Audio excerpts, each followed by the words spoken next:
We are JDCM, Jesus Disciple Christian Ministry. If we change, everything changes. Kaya po sa oras po ito, sa gabi ito, pag-aralan po natin patungkol po sa Jesus is the answer. Ano po? Si Jesus ang kasagutan po, ng lahat ng bagay sa mundong ito. At kung wala po ang ating Panginoon, wala pong kalutasan, wala pong kasagutan, ang lahat po ng ating po mga katanungan, ang lahat po ng ating dinaranas sa pagsubok, ang lahat po ng ating dinaranas sa mga problema, ang lahat po ng dinaranas nating mga kabigatan at mga sakit at karamdaman sa buhay natin ngayon. Kaya po, the only things for us to be answered our question in our lives is no other than is Jesus is the answer. Kaya po, maraming tao na takot din po ang tao ngayon na mamatay sapagkat hindi nila alam na sila po ay ligtas nga ba. Kaya pag ako po nag-share sa mga tao, ligtas na po ba tayo kung tayo po ay mamatay sa gabi ito, sa mga oras na ito? Sabi nila, hindi ko pa po alam kung ako'y ligtas. At natatakot silang mamatay sapagkat hindi po nila alam na sila po ay ligtas. At sa gabi pong ito, wala pong iba na pwedeng magbigay sa atin ng kasagutan para sa kaligtasan, walang ibang kundi ang ating Panginoon. Kaya po sabi ng Panginoon sa kanyang salita sa Matthew chapter 11, verse 29 to 30, "Pasanin ninyo ang aking pamatok at mag-aral kayo sa akin, ako'y maamo at mababang loob, at makakasumpong kayo ng kapahingahan para sa inyong kaluluwa." Sabi po sa verse 30, "Sapagkat maginhawang dalhin ang aking pamatok at magaan ang pasaning ibibigay ko sa inyo." Nakita po natin na sabi ng Panginoon, lahat kayo na may mga problema, lahat kayo na may mga suliranin, lahat kayo na may mga pagsubok, lahat kayo na may karamdaman, lahat kayo na may mga sakit, sabi ng Panginoon, lumapit kayo sa akin, sapagkat sa Kanya po natin matatagpuan ang kasagutan.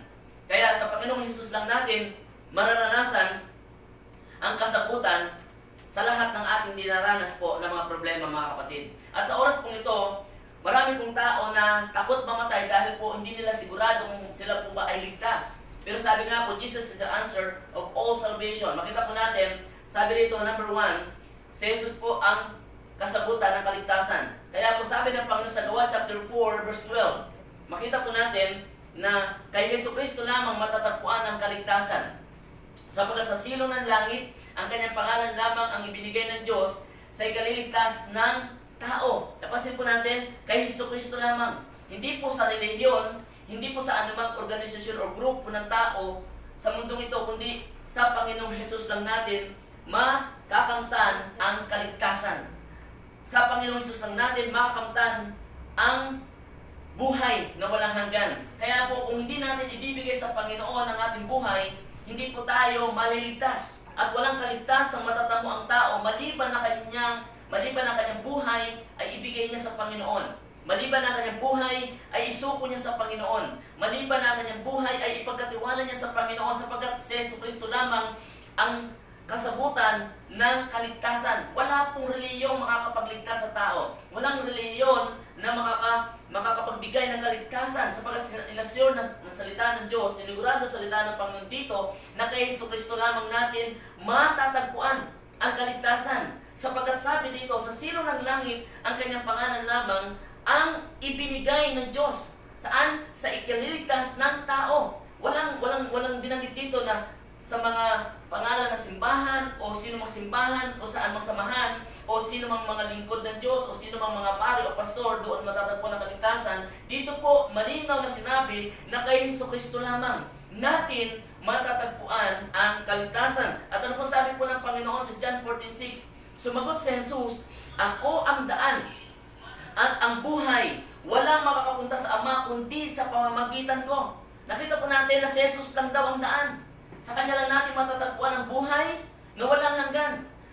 Wala pong makakapunta sa Ama kundi sa pamamagitan niya. Kaya po, wala po ditong tinuturo na matatagpuan natin ang kaligtasan sa simbahan, kundi sa Panginoong Hesukristo lamang natin matatagpuan ang kaligtasan. Kaya dapat yung buhay natin, para tayo ay makasigurado na tayo ay ligtas, ibigay na po natin sa Diyos habang may panahon pa. Habang may oras pa, isuko na po natin sa Panginoon.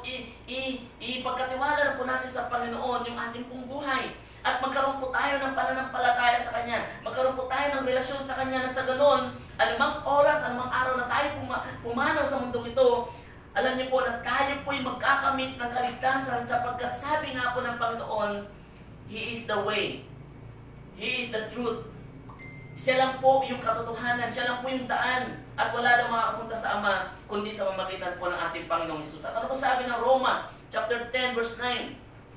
Kung ipapahayag ng inyong mga labi na si Jesus ay Panginoon, at manalig ka ng buong puso na siya'y muling binuhay ng Diyos, maliligtas ka. Napansin po natin na kung ipapahayag ng ating mga labi na si Jesus ay Panginoon, at mananalig daw tayo sa Kanya ng ating buong puso, tayo daw ay magkakaroon ng buhay at tayo po ay maliligtas.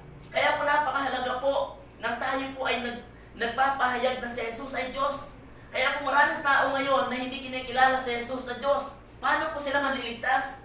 Paano po sila magkakamit ng buhay ng langit kung hindi mo kinikilala na si Jesus ay Diyos? Kaya malinaw po na tinutukoy dito sa Roma chapter 10 verse 9 na kay Jesucristo lamang natin matatagpuan. Pag nanalig tayo sa Kanya at pag pinahayag ng ating mga labi na si Jesus ay Diyos, tayo po daw ay maniligtas. Kaya po marami pong mga tao na napakahirap paniwalaan na si Jesus ay hindi Diyos. Ngayon po, paano natin makakamtan ang kaligtasan gusto nating makamtan kung yung ating pong paniniwala ay si Jesus ay tao lamang? Kaya po, sa buhay po natin, paniwalaan po natin na si Jesus ay Diyos. Siya ay Panginoon. Wala nang ibang Panginoon. Si Jesucristo lamang, wala na pong iba. Kaya po, Jesus is the answer of all salvation. Siya lang po ang kaligtasan ng lahat ng kaligtasan. Siya lang po yung sagot ng lahat ng kaligtasan. Kaya po, kung gusto natin maligtas, then, si Jesus lang po ang ating pong kasagutan. Siya lamang po ang pwedeng magligtas ng tao. Wala na pong ibang relihiyon. Wala na pong ibang pastor. Wala na pong ibang simbahan. Wala na pong ibang pare. Wala na pong ibang anumang relihiyon sa mundong ito. Kundi kay Jesucristo lamang natin matatagpuan ang kaligtasan. And number 2, Jesus is the answer. Number 2, siya po ang kasagutan sa mga pagsubok at problema. Siya lamang po ang makakapagbigay ng solusyon. Siya lang po makakapagbigay ng katugunan. Siya lang po makakapagbigay ng kasagutan sa lahat ng ating pagsubok at problemang dinaraanan natin ngayon sa buhay. Kaya po kung wala po tayong Panginoon, napakahirap na tayo po ay mapagtagumpayan ang pagsubok. Napakahirap nating mapagtagumpayan ang mga problema kung wala ang Panginoon sa buhay natin. Sapagkat nasabi po ng Panginoon sa Kanyang salita, dito sa Kanyang salita sa 1 Corinto chapter 10 verse 13, wala pang pagsubok na dumating sa inyo na di dinanas ng lahat ng tao.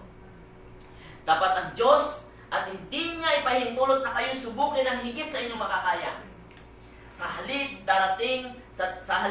pagdating ng pagsubok, bibigyan niya kayo ng lakas upang mapagtagumpayan iyon. Nakita po natin na pagdating ng mga pagsubok, ang Diyos lamang po ang magbibigay sa atin ng lakas para po mapagtagumpayan natin yung mga pagsubok, para po mapagtagumpayan natin yung mga problema. Kaya po wala ang Panginoon sa buhay natin, paano natin mapaglalabanan? Paano natin mapagtatagumpayan ang pagsubok na ito? Paano natin mapagtatagumpayan ang mga problema na ating naranasan if without Jesus? Kaya po, Jesus is the answer to all trials that we encounter in life daily. Sa buhay po natin, si Jesus lang ang makakapagbigay ng solusyon kung ang buhay natin ay pagkakatiwala natin sa Kanya. Kaya nga po, sabi po ng Biblia, doon sa John chapter 15 verse 5, sabi doon, kung tayo hiwalay sa Kanya, wala tayong magagawa.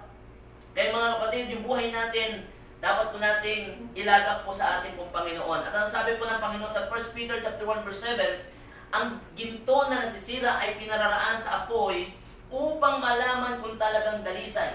Gayon din naman, ang inyong pananampalataya na higit kaysa ginto ay pinararaan sa pagsubok upang malaman kung talagang tapat. Sa gayon, kayo'y papupurihan, dadakilain, at pararangalan sa araw na mahayag sa Jesucristo. Napansin po natin, sabi dito, ipinadaraan tayo sa mga pagsubok upang malaman kung talagang dalisay ang ating pananampalataya. Ibig sabihin, pinararaan tayo ng Panginoon sa iba't ibang uri ng problema kung tayo po'y magiging tapat sa Kanya sa kabila ng mga pagsubok. Kung tayo po'y magpapasalamat sa Diyos. Kung tayo po'y susunod sa Diyos. Kung tayo po'y magpupuri pa sa Kanya. Kung tayo po'y sasamba pa sa Kanya sa kabila ng ating problema. Kaya po, in times of trials, difficulties in life, don't stop serving the Lord.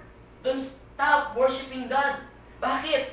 Dahil pag patuloy mong sinasamba ang Panginoon, despite na may mga pagsubok ka, despite na mga may problema ka, alam niyo po, doon po tayo tutugunin ng Panginoon. Doon po niya tayo sasagutin. Doon po niya tayo kakatagpuin sapagkat napaparangalan daw ang Diyos pag tayo po ay patuloy na sumasamba sa Kanya sa kabila po ng mga problema ang ating pong hinaharap sa buhay na ito. At wala pong pagsubok na hindi natin kayang pagtagumpayan sapagkat sinabi na po ng Panginoon kanina sa unang Korinto na pag tayo daw ay dumaranas sa pagsubok, bibigyan niya tayo ng lakas.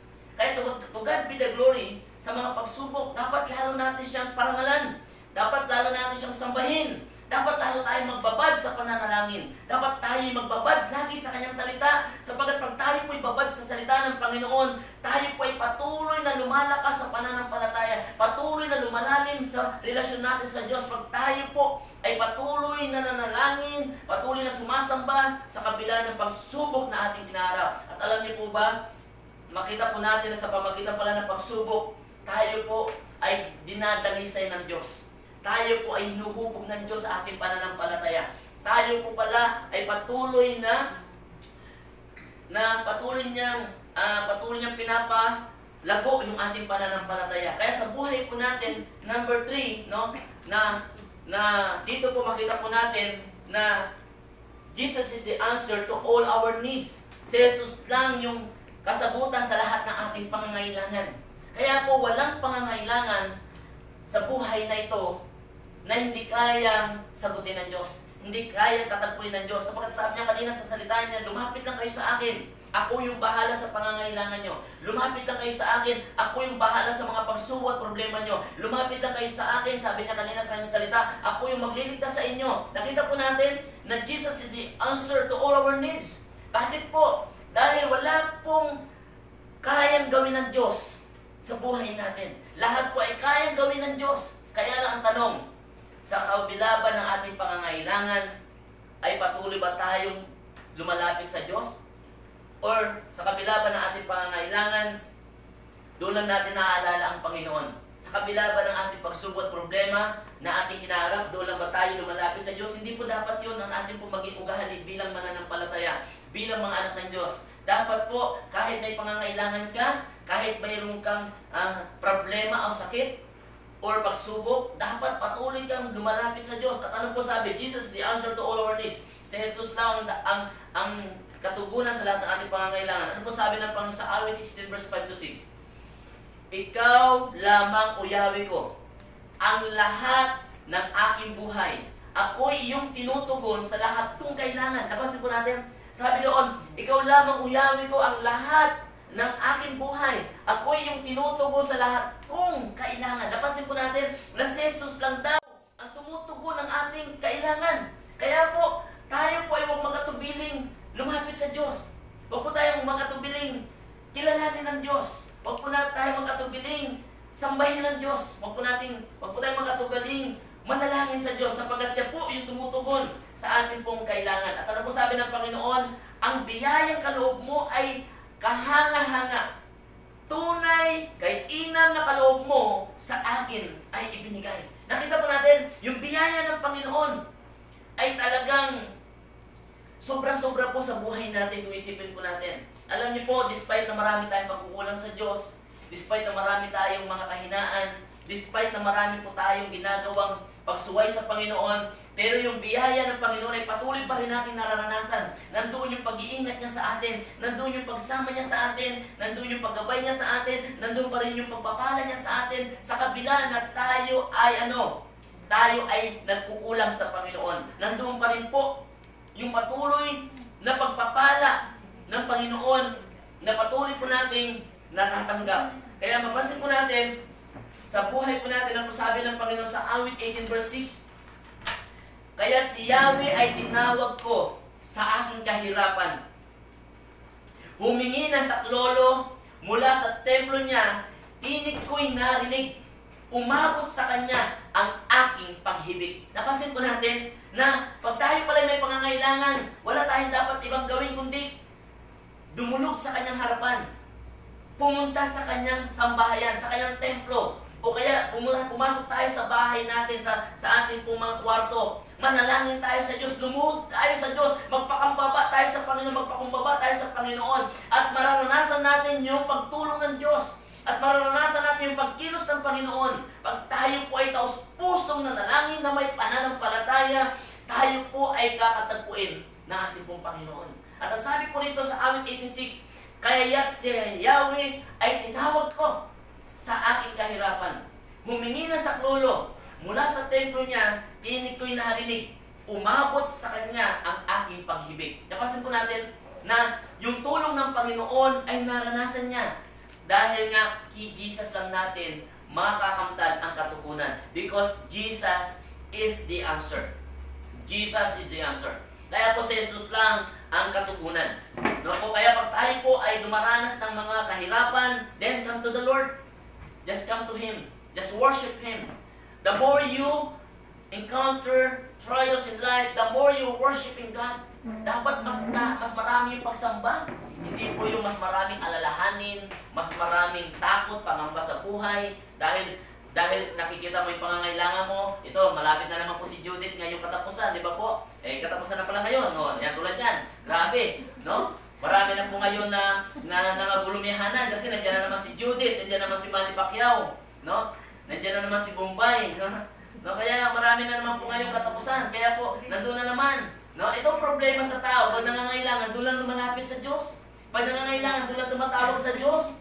Pag wala ng pagsubok, wala ng problema, wala ng pagtawag, nakakalimutan naman ng Diyos, hindi po. Dapat po, consistent po yung ating pagtawag sa Diyos. Consistent po yung ating pong pagbabasa ng Kanyang salita. Consistent po dapat yung ating pong panalangin. Consistent po dapat yung ating paghayo. Consistent po dapat yung ating pangangaral. Consistent po dapat yung ating pong pagbabahagi ng Kanyang salita. Huwag po tayong panghinaan ng loob. Sa tamang panahon, aanihin natin yung ating ginagawang paglilingkod sa Diyos. Kaya po, despite of trials and problems in life, despite of needs, don't stop worshiping the Lord. Nakita ko po, no, kung paano po sinamba ni Job si Lord. Sa kabila ng matinding pagsubok na dinanas ni Job, grabe po, mas lalo niyang pinararangalan ang Diyos. Mas lalo niyang sinamba ang Diyos. Namatay na po yung mga hayop, namatay na po yung mga anak niya, pero nakita po natin na mas lalo niyang pinuri ang Panginoon, mas lalo niyang sinamba ang Panginoon. At dito po natin makikita na dapat po tayo ay magpatuloy sa paglilingkod sa Panginoon. Kaya si Yahweh ay tinawag ko sa aking kahirapan, humingi na saklolo mula sa templo niya, tinig ko'y narinig, umabot sa kanya ang aking pag-ibig. Napansin po natin, mula sa templo. Mga tao ngayon wala sa templo. Nasaan kaya mga tao ngayon? Di ba? Sabi mula sa templo. Sa templo kasi, nandoon ang presence ni God. Nandoon kasi yung pagsama ng Panginoon. Wala pa sa bahay namin, Pastor, si Lord. Nandoon naman. Pero tanong ko sa inyo ngayon, nakakonsentrate ka ba? Di ba? Oh. Kasi sa templo, walang distraction eh. Sa templo, talaga naka-focus ka sa pakikinig. Sa templo, naka-focus ka sa pagsamba. Sa bahay mo, habang nakikinig ka, siguro kumakain ka. Di ba? Yan ang problema. Habang nakikinig ka, sarap manood ng TV, sarap manood sa YouTube, sarap manood sa mga TikTok, di ba? Sa Newplay, ha? Hindi ko na alam yung mga Netflix ba yan? Netflix. Mabuti pa yung Netflix, napapanood. Yung Bible, hindi nababasa. Yan ang problema. Tapos mga kailangan, tawag ka kay Lord. Yan ang problema ng tao. Pag may pangangailangan, tawag kay Lord. Pag walang pangangailangan, kalimutan si Lord. Yan ang mahirap sa buhay natin, mga kapatid.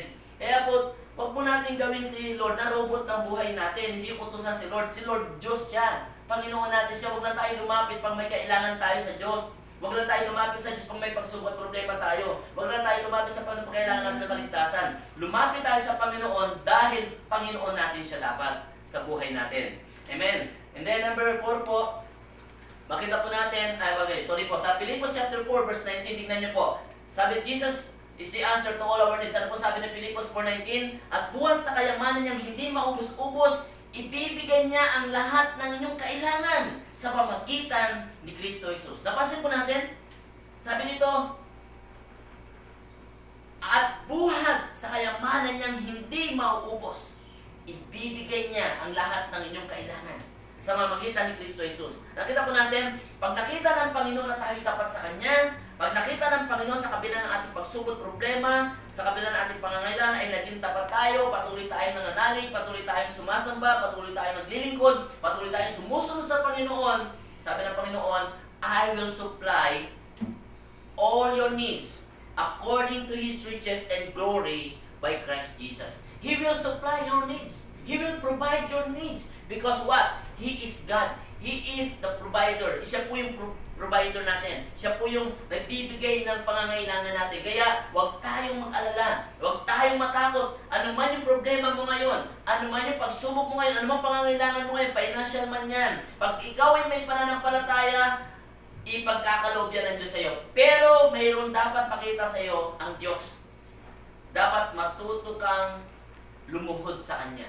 Dapat matuto kang lumapit sa Kanya. Hanapin mo yung presensya ng Lord sa magitan po ng panalangin, sa magitan po ng pagsamba sa Diyos. Kaya po, number 4, ito po, Jesus is the answer.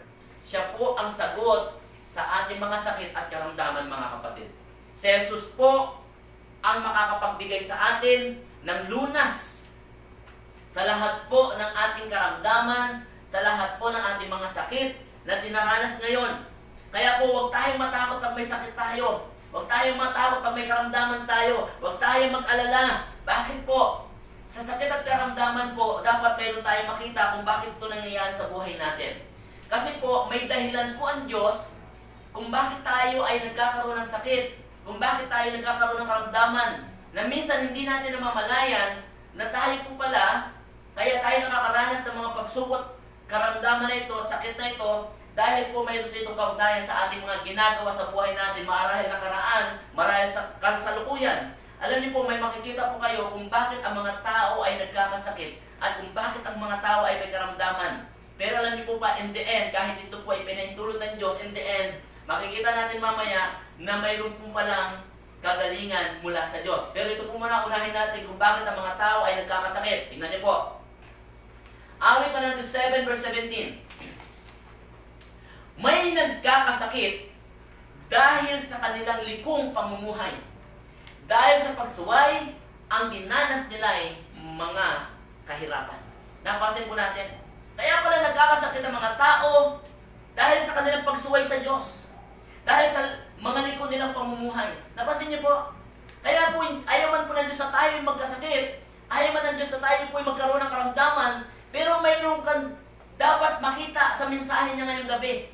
Na kaya ka pala dumaranas ng sakit o pamilya mo, bakit may sakit, bakit may karamdaman. Kasi ito po minsan sa kanilang buhay ay nagawa nilang suwayin ng Diyos. Nagawa nilang talikdan ng Diyos, nagawa nilang kalimutan ng Diyos kung sila po'y malusog pa. Ang tanong ko ngayon, bakit mo tinatanong ang Diyos kung bakit ka may sakit? Kung bakit nagkasakit ang pamilya mo? Kung bakit may karamdaman ang mahal mo sa buhay ngayon? Siguro, we are not to judge people, pero tingnan natin yung buhay natin sa harapan ng Diyos. Naging kalugod-lugod ba tayo sa Diyos para hindi niya tayo pahintulutan na magkasakit? Kaya kung may nagkakasakit po sa atin, don't question God. Lord, bakit ako nagkasakit? Lord, bakit nagkasakit si tatay ko? Bakit nagkasakit yung anak ko? Bakit nagkasakit yung pamilya ko? Bakit nagkasakit? Tingnan po natin. Dahil mayroon pong dahilan ng Diyos kung bakit pinahintulot niya ang sakit sa buhay natin. At ito po, ang gustong makita ng Diyos sa atin. Gustong makita ng Panginoon. At gusto nating makita dapat at dapat nating makita ngayong gabi. Ano po? Hope chapter 33 verse 19.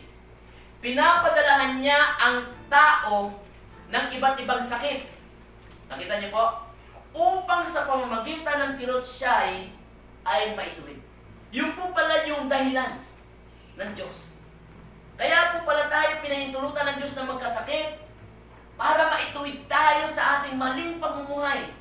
Para maitama natin ang ating maling mga pamumuhay.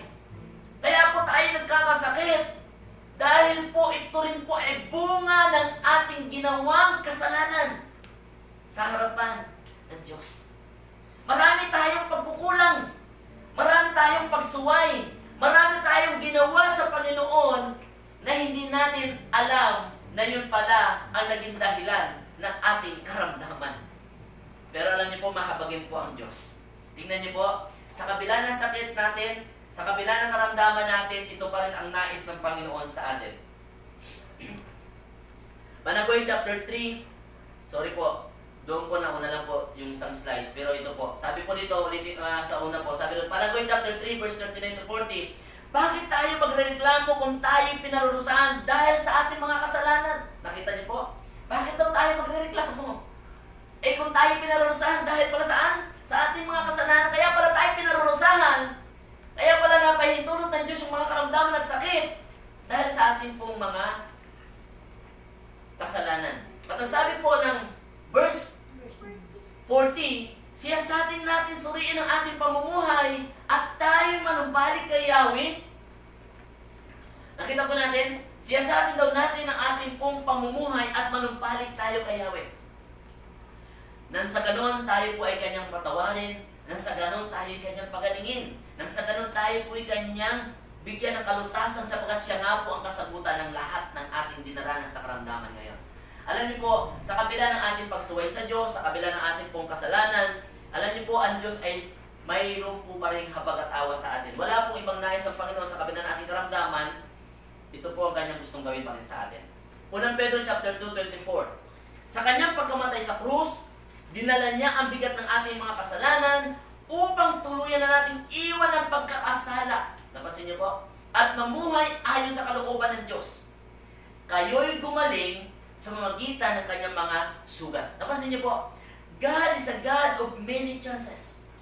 Ang Diyos, sa kabila ng ginawa mong kasalanan, sa kabila ng patuloy mo na pagtalikod sa Kanya, sa kabila ng pagbaliwala mo sa Kanya, pinahintulutan niya ng karamdaman ka para mapukaw ang iyong puso at isipan, para mamulat ka sa iyong ginawang kamalian.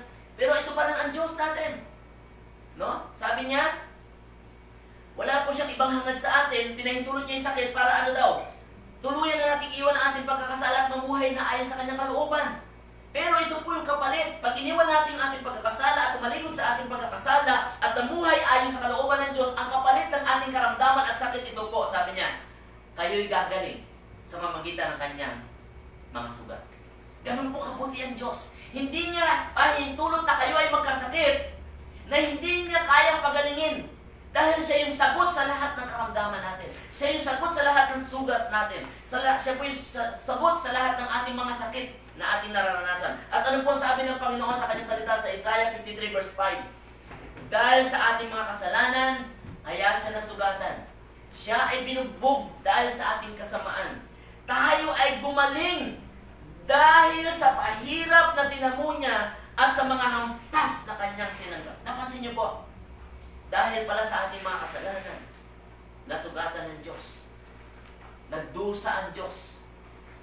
Dinanas niya ang pangbubugbog. Dinanas niya ang pangahagupit. Dinanas niya ang hirap na sana tayo ang dumanas dahil sa pagmamahal niya sa atin. Pero alam niyo po, sa kabila ng kanyang dinanas, tayo pa rin ang tumanggap ng kagalingan. Tayo pa rin po ang tumanggap ng kagalingan sa lahat ng ating karamdaman. Ano po sabi niya? Tayo ay gumaling dahil sa pahirap na tinamo niya at sa mga hampas na kanyang tinanggap.